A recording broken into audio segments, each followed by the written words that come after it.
Did you know that in 1983, the first amateur radio contact was confirmed on the Space Shuttle Columbia?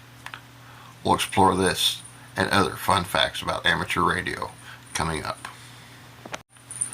Hi, welcome to New Ham Basics. I'm your host, Greg, KD9ZRO.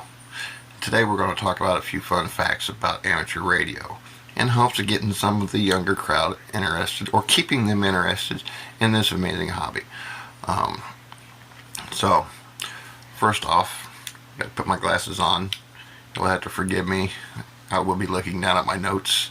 I usually don't do notes. But let's get right into some of these fun facts. Okay? Amateur radio is a hobby in which people communicate on radio frequency bands that are not allocated or designated for commercial use. So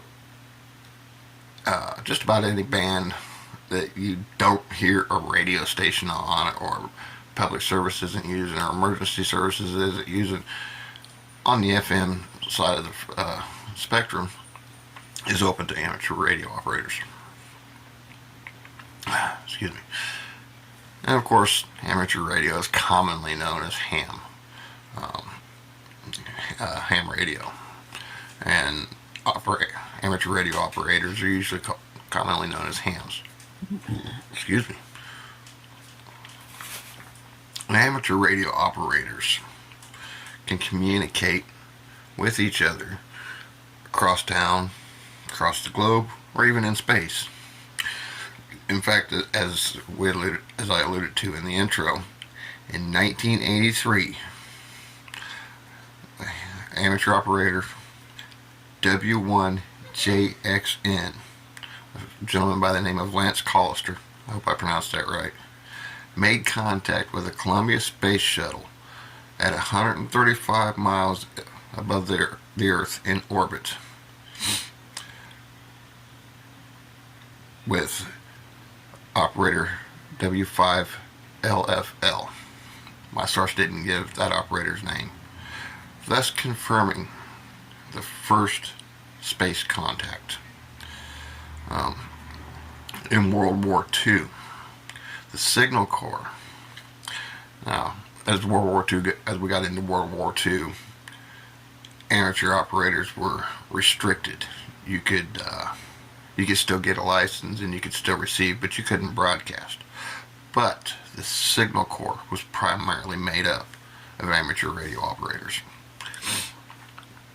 And speaking of space, did you know that you can bounce your signal with the proper gear and proper antenna? You can bounce your signal off of the moon, and there's enough delay there that you can actually hear yourself talking when it bounces back from the moon. I believe it's a 2-second delay,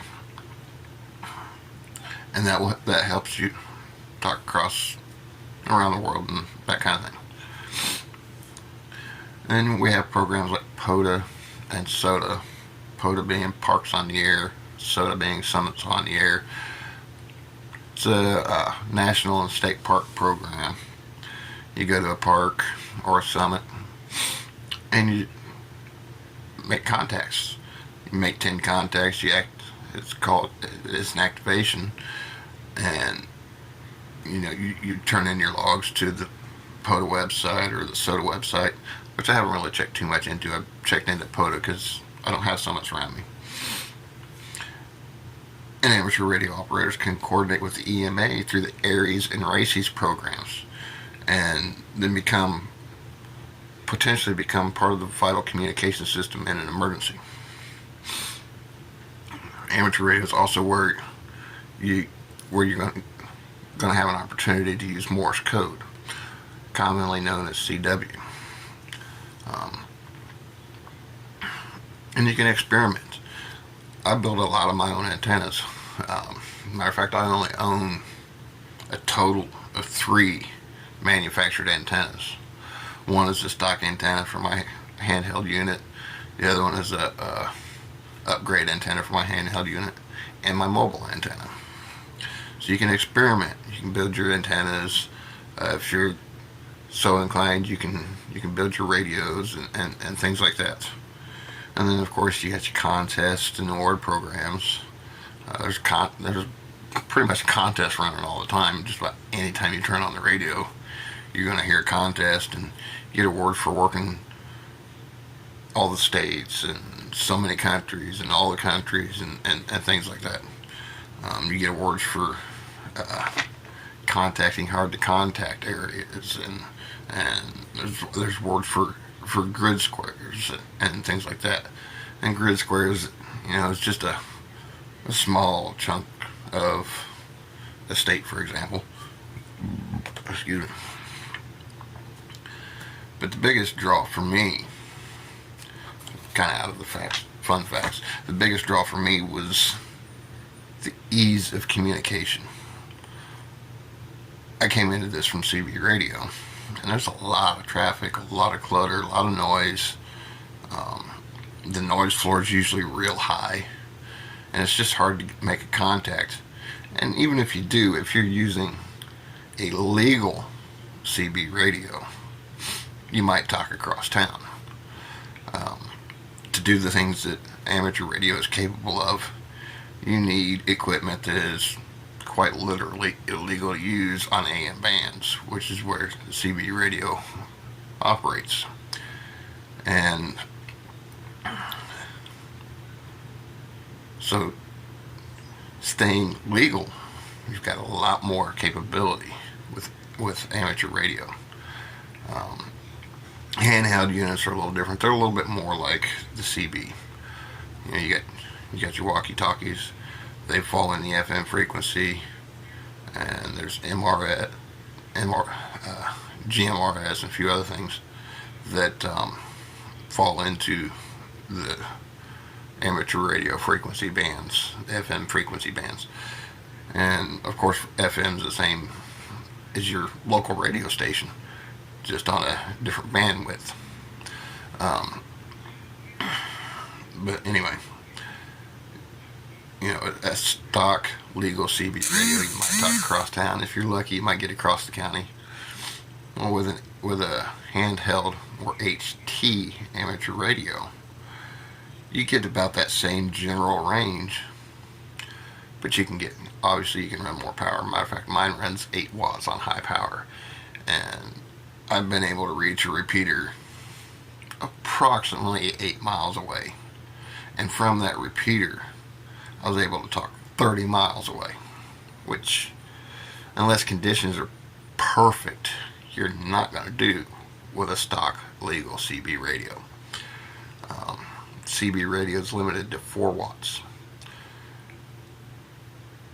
On a technician license, you can run 200 watts on amateur radio. A general class license, where you get into the other bands, you can run up to 1,500 watts legally. A lot of these guys you hear talking skip, as it's called in CB radio, are running these linear amplifiers that technically only ham and amateur radio operators are allowed to operate. Anything over 4 watts in CB is not legal, whereas you can go as high as 1,500 watts legally on amateur radio. So there's a lot of benefits to amateur radio. There's a lot of fun things about amateur radio. I mean, just imagine how Lance Collister, let me pull that back up, W1JXN felt in 1983 when he became the first confirmed contact with the Space Shuttle Columbia. That had to have been an amazing feeling. And even so, W5LFL, yeah, he was in space. He's already experiencing something amazing that most of us are never going to get to experience. But imagine his feeling confirming a contact from a spacecraft back to the ground on a radio system other than NASA's. I mean, NASA has radios. He knew he was going to be able to make contact with ground. It's part of the process.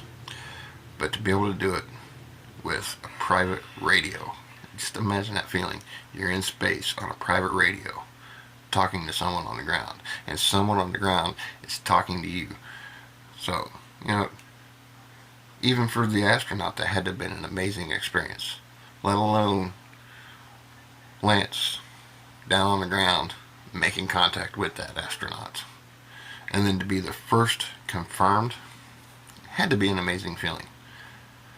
So there's some things to consider if you're interested in amateur radio, ham radio, and becoming an operator. Those are some fun things to consider. And if you're already interested, some things to think about to keep you interested. So I'll leave you with that. 73 KD90. Clear until next time.